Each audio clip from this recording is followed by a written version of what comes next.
삼성전자 2022년 3분기 누적 실적을 스루풋 회계로 분석을 해서 소개를 하도록 하겠습니다.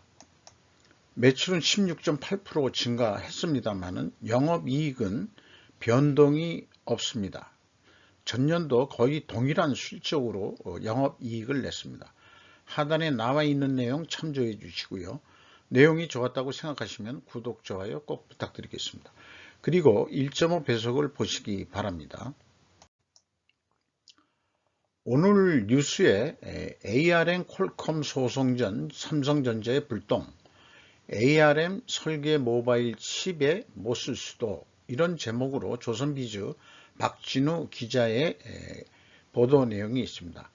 ARM 퀄컴의 라이선스 위반 소송 제기해가지고 ARM 반도체 생산에 자사 IP만 쓸 수 있게 변경, 이렇게 됐고, 삼성 모바일 칩에 ARM 그 다음에 AMD 기술 앞으로 못 써, 이런 내용인데요. 구체적으로는 잘 모르겠습니다만은 애플 오픈소스 설계로 칩 생산 전환 움직임이 있고, 인텔도 오픈소스 생태계 조성에 1조 원을 투자한다, 이런 내용의 게 있습니다. ARM이 영국의 기업으로 되어 있습니다.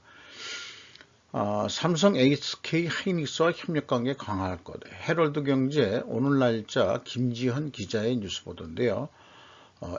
ASML이라고 이름 많이 들어본 것 같습니다. 피터 베닝크 CEO가 한국에 와서 한 반도체 고객사들 비즈니스 급격히 성장, 기술 복잡성 높아지면서 고객과 협력 중요, 한국 내 ASML 협력사들과도 시너지를 강화하겠다, 이런 내용이 뉴스 보도가 오늘자로 있네요. 우선 원가회계 손익으로서 영업이익액은 13.2% 증가했으나 영업이익률은 0.5% 하락을 했습니다. 경제 언론 등에서 재고가 증가함을 부정적 신호로 보도를 하는 경우가 많죠. 그만큼 경기가 안 좋아서 재고가 쌓였다, 이런 얘기들을 하는데, 그건 물론 상식적으로 통용이 되는 견해일 것입니다. 그러나 원가 회계는 재고의 증가는 이익의 증가로 나타나는 게 비상식적인 것이 원가 회계다. 우리는 원가 회계의 망령 속에서 살고 있다. 그러니까 모순된 논리 속에서 살고 있다. 이렇게 이제 크리티컬하게 비판적인 표현을 해볼 수 있겠습니다. 매출은 16.8%가 증가했습니다만 가공비 배부 재고 자산이 무려 98.5%나 크게 증가했습니다. 이제 안 팔리고 있다는 얘기죠. 매출 원가는 조금 더 증가했어요. 18%. 그러니까 매출 총이익 좀 줄었고, 전년 동기보다. 그 다음에 줄게 나타났고, 판매관리비가 14.8% 증가해서 영업이익은 13.2%가 나왔습니다. 영업이익률로는 0.5% 이렇게 산출이 됐습니다. 그렇다면 스루풋 회계에는 어떻게 산출을 해내느냐, 그것을 보여드리면은 매출에 비례하는 매출 재료비는 19.6%로 상당히 큰 폭으로 증가했습니다. 이것을 하나만 보더라도 우리는 원재료 가격이 상승했다고 추정할 수 있습니다. 스루풋 회계는 누구나 상식적으로 회계 전문가가 아니더라도 이게 매출 재료비가 매출 증가보다 더 상승했으니까 매출 원재료 가격이 더 상승한 모양이다, 이렇게 이제 우리가 인식할 수 있는 거죠. 그래서 스루풋률은 1.1% 하락을 했습니다. 그 다음에 운영비용이 20.3% 증가해 가지고 생산성은 0.07포인트 하락했고요. 그 다음에 영업이익은 작년도하고 거의 동일한 수준으로 변동이 없습니다. 그러니까 매출은 증가했어도 영업이익은 좋아진 건 거의 없다, 이렇게 봐야 되는 거고요. 그럼에도 불구하고 원가 회계 영업이익보다는 무려 2조 6천억 원대가 더 적은 수치입니다. 이것은 아까 그 원가 손익에서 표기한 이 가공비 배부 재고 자산이 크게 98.5% 증가한 것이 원인이 되겠습니다.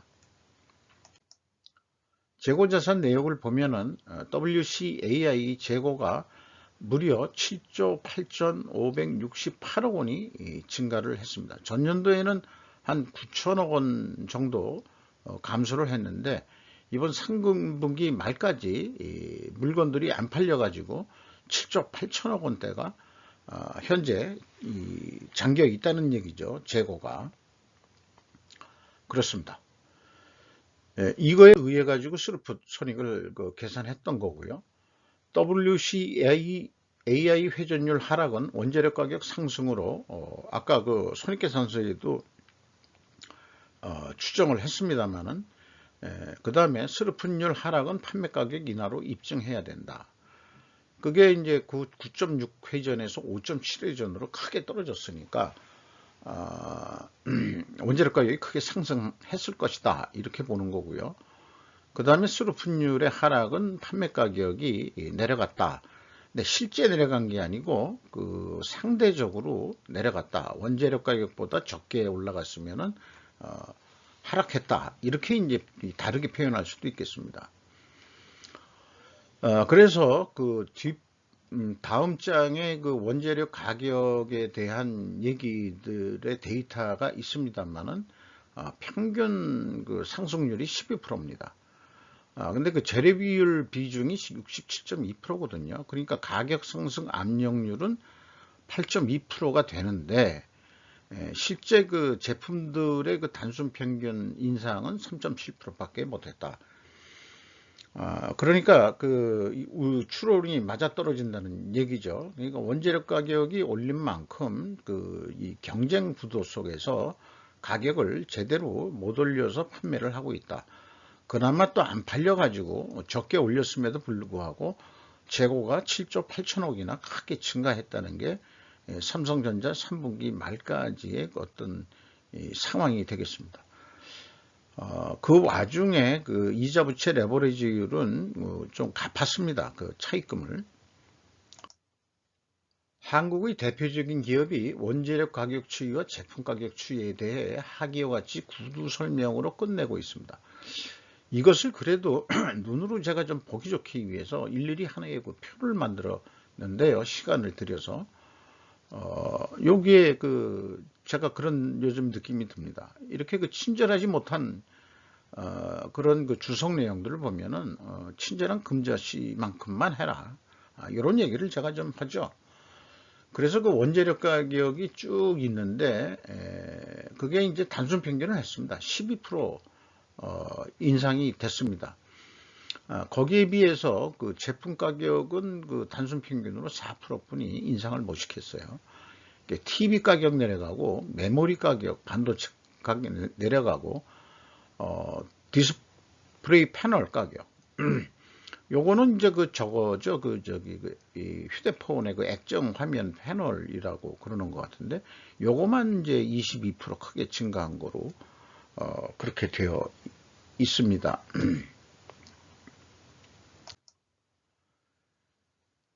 비용의 성격적 분류 내용에서 CSM 매출원가 재료비는 15.1% 증가했고요. 운영비용은 20.3%가 증가했습니다. 그리고 가공 비율이 크게 증가했습니다만은 총 제조비용 비율로 보면은 32.8%로 떨어졌습니다. 그러면은 재료 비율이 67.2%로 증가했기 때문에 요 면을 총 제조 비용의 비율면으로 보더라도 원재료 가격이 상승했다라고 입증할 수 있겠습니다. 또는 뭐 입증이 아니래도 또 요 자료만 가지고도 볼 때는 원재료 가격이 상승했다 이렇게 이제 추정할 수 있는 거죠. PQ 총 제조 비용의 차이는 없습니다. 이게 가공비 배부 재고자산의 변동 범위가 스루풋 회계나 삼성전자 원가 회계나 동일하다 하는 것을 말씀드리는 거고요. 그 다음에 2단계는 그거 가공비 배부 재고자산에 대한 증감액의 차이를 대비해서 표현한 것입니다. 일치를 합니다. 근데 아쉽게도 3단계 현금 흐름표 상으로는 안 맞는 부분이 발생이 되어 있습니다. 이걸 현금식으로 읽어보면은 11조 원의 현금이 나갔다면 재고가 11조 원이 증가를 해야 되는데 9조 7천억 원뿐이 증가를 안 했어요. 그러면은 1조 3천억 원에 거의 1조 4천억 원의 현금이 어디로 날아갔느냐? 우리 이렇게 질문을 한다 그러면은 평가 손실로 1조 5천억을 했어요. 이 평가 손실이 똑같아야 되는데 평가 손실을 더해버렸어요. 그러니까 갭이 이것도 작은 금액이 아니죠. 1527억 원이 차이가 납니다. 이 현금은 좀 맞아줘야 되는데 현금이 이렇게 틀려가지고는 매출원가가 투명하냐 하는 거에 대해서는 장담을 할 수가 없는 거죠. 부정확하다 이렇게 말씀드리는 거죠. 그래서 제가 이런 생각을 해봅니다. 삼성전자 수준이면은 재고자산 평가 손실 작업하면 하지 않아도 되지 않을까? 그러면 어떻게 나올까? 이런 생각을 해봐요. 그리고 만약 인정할 부분이 있으면 재고자산에 대해서는 폐기 손실만 인정해가지고 하면 되지 않겠냐 이런 생각이 있습니다. 그런데 거기다가 이 재고자산 명세에 의한 평가 충당금의 증가액이 재고자산 평가 손실액이 되거든요. 그게 1조 1,850억 원이나 되는데 현금 흐름표에 나와 있는 그 재고자산 평가 손실액은 1조 5천억 원이나 됩니다. 여기에서 또 3,547억 원이나 차이가 이렇게 크게 차이가 나가지고 과연 삼성전자의 재고자산 매출원가 회계가 투명하냐 하면은 불투명하다 이렇게 말씀드릴 수 있겠습니다. 이런 투명성이 입증만 된다 그러면은 삼성전자가 주가가 나는 좀 오를 거라고 저는 분명히 주장하고자 하는 바입니다. 잠깐 실례하겠습니다.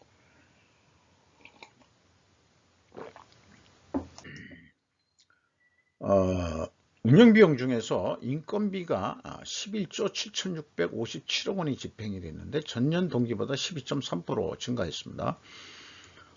그리고 직원 수는 분기 직원 수가 안 나와가지고 연간 사업보고서에 나와 있는 직원 수를 적용해서 인당 평균 임금을 해보면은 1억 원대가 나옵니다.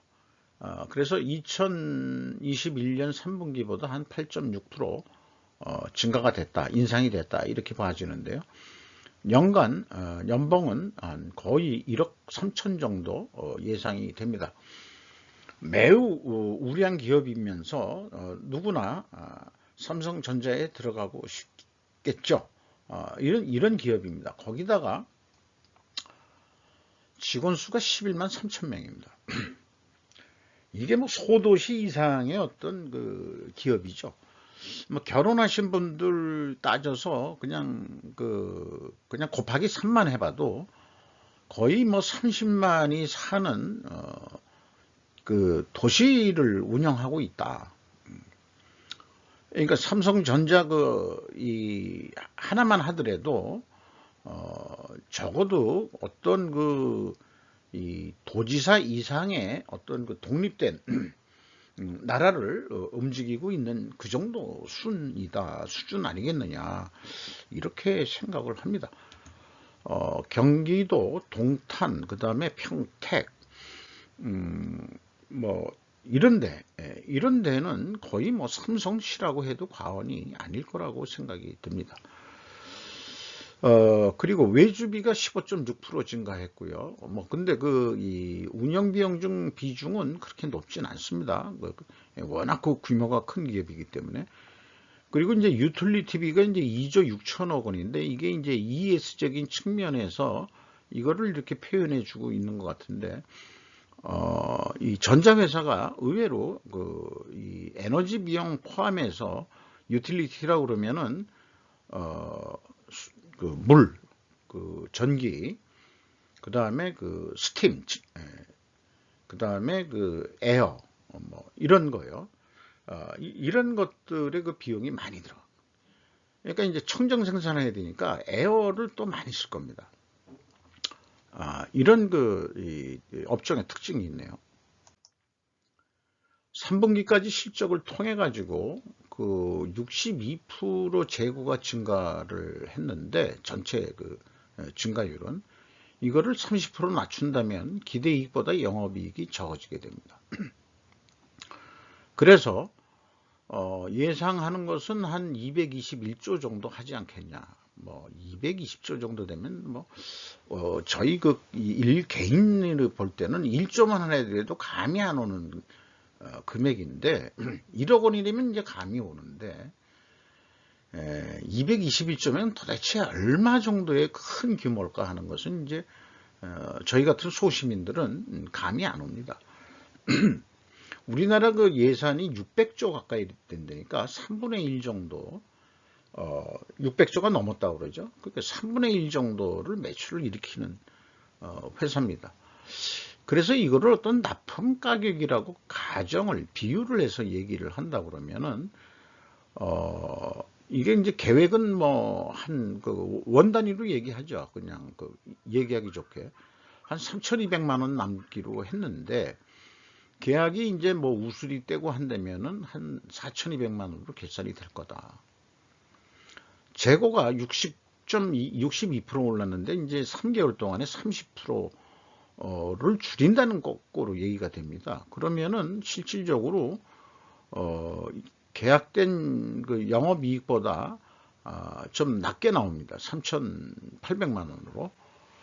이것이 이제 원가 회계가 계속해서 재고 증가를 그 공장에 있는 분들은 판매는 우리의 몫이 아니야. 판매는 영업이 하는 거야. 우리는 그러니까 생산성을 위해서 지속적으로 사업 계획대로 예상 판매 계획대로 할 거다.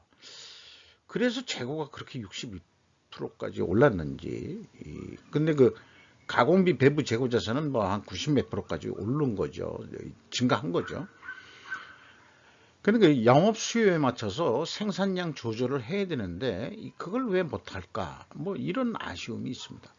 물론 이제 그 사업 부분이 많아가지고 쉽진 않겠지만은 쉽지 않은 게 경영이죠. 그 경영하자고 그런 높은 돈을 줘가면서 고급 인력들을 쓰니까 그런 거를 재고를 좀 잘 맞춰가면서 사업을 해야 되지 않을까 이렇게 생각을 합니다. 그래서 스루프 쪽으로 보면은 똑같이 2억 1,100만 원의 계약을 했다. 그러면은 남는 거는 그 원가 회계하고 틀려서 한 2,800만 원 정도뿐이 안 남는다. 그러면은 스루프율, 그 판매 가격은 더 올릴 수는 없고 이익을 더 좀 내자 그러면은 어떻게 할 거냐 그러면은 딴 거 없어요. 재고 회전율을 그 가공비 외부 재고 자산율을 올려라. 그 목표를 생산이나 영업이나 공동 목표로 가져가는데 자 매출이 안 되는데 어떻게 매출을 11.7%나 더 증가시킬 수 있냐 3개월 만에. 근데 이런 것도 되지만 재고 회전율을 올리라고 6% 정도면 할 수 있을 거예요. 아마 가능할 거예요. 3개월 안에. 그러면은 그 재고를 줄인다는 얘기인데 생산량 조절을 한다 그러면은 생산을 줄인다 그러면 어떻게 되겠습니까? 자, 재료비 좀 덜 쓰게 되죠. 그 다음에 그 가공비 좀 내려가겠죠. 그 다음에 판매, 그 관련한 판매 관리비도 내려가겠죠. 그러니까 이 빨간 거로 표시한 거, 재고 회전율을 6% 증분시키면은 매출액이 11.7% 증가한 효과가 난다는 얘기지 실제 236조를 한다는 뜻은 절대 아닐 수 있습니다. 재고만 줄인다면은요. 그래서 생산을 줄임으로 인해서 여러 가지 그 비용이 줄기 때문에 2조 아니 그 2억 1,100만 원에 그 계속 그냥 그대로 가더라도 영업이익은 2,800만 원에서 4천만 원 올릴 수 있다. 제 얘기는 그렇게 주장을 하는 것입니다. 그 별도 그런 그 로직을 생각해 볼 수도 있겠습니다만은 숫자로 표시한 거를 연구 과제로 좀 남겨놓고 요거를 이제 반대로 생각하면 된다. 제 얘기는 이제 그거를 말씀드리는 겁니다. 주가는 그 2021년 말 7,800-300원에서 62,000원 선으로 16,300원이 하락을 했고요. 장부 가격 대비 이제 200% 선에 와 있습니다. 요게 그 100원짜리인데 132원으로 산출되는 것은 그 분기에 그 주식 총수를 표기를 안 해가지고 작년 연말 그 주식 총수를 표현해가지고 뭐 이렇게 나오는 건지 뭐 그렇게 계산이 됐습니다. 시가가 무려 11조 원이나 이제 날라갔네요. 주주 내역을 보면은 그 뭐 5% 이상 중에서 제일 많이 가지고 있는 데가 국민연금공단으로 나와 있고, 그 다음에 삼성생명보험, 그 다음에 블랙락 펀드가 5.03%, 삼성물산이 5%. 그래서 그 삼성생명하고 삼성물산을 더하면 13%니까 최대 주주니까, 제가 그 삼성전자에서 근무하는 사람이라면은 순서를 그 삼성생명, 그 다음에 삼성물산, 그 다음에 국민연금, 그 다음에 블랙락 펀드 라고 표현을 할 겁니다. 요게 객관적인 기준이냐? 그거 아니잖아요. 왜 국민연금이 더 작은데도 삼성생명을 왜 두 번째로 썼느냐, 이런 얘기예요. 이거 그 거기서 그 월급을 받는 그 직원들의 입장에서 사고 방식이 어떤 기준이 합리적인 것 같지가 않아요. 그 삼성 거를 먼저 써야 되지 않냐? 삼성전자 거면은. 저는 그렇게 좀 주장하고자 합니다. 그런데 문제는 삼성전자가 외국인이 49.92%를 가지고 있습니다. 이 블랙락 펀드가 이 외국인 지분에 들어가 있다고 그러면은 이게 50%라고 그러면 50%가 일반 시중에서 도는 건데 50%만이 아니고 여기 국민연금하고 이런 걸 빼면은 한 일반인들이 개미들이 살 수 있는 건 한 30% 정도 규모밖에 안 되거든요. 거기에 의해서 그 주가가 영향을 받는지는 몰라도 제 생각에는 외국인이 거의 50%를 가지고 있기 때문에 이 외국 투자기관들의 팔자 사자에 의해서 영향을 매우 많이 받는다 생각하고, 또한 이게 그냥 투자 목적이 아니고 경영 지배의 어떤 의사를 경영 의사를 한다는 거 보면은 블랙락 펀드가 5%가 넘었기 때문에 이제 공시 의무가 있는 모양이에요. 딴 데는 뭐 그게 공시 의무가 없는 그 5% 이하인지 어떤지 그거는 아직 저는 잘 모르겠습니다만은 일단은 그 나온 거는 블랙락 펀드뿐이 없는데 보면은 삼성전자가 뭐 우리나라 거 아니다 이제 그렇게 얘기를 해도 과언은 아니라고 생각합니다. 삼성전자 3분기 누적 실적의 분석 내용이 조금 다소 길게 설명해 드렸습니다만은 조금은 안타까운 부분들도 있고, 우리나라가 그 반도체가 잘 나가야 될 텐데 그냥 그 작년도 3분기 수준의 영업이익 수준밖에는 성과를 못 냈다 하는 점이 좀 안타깝네요.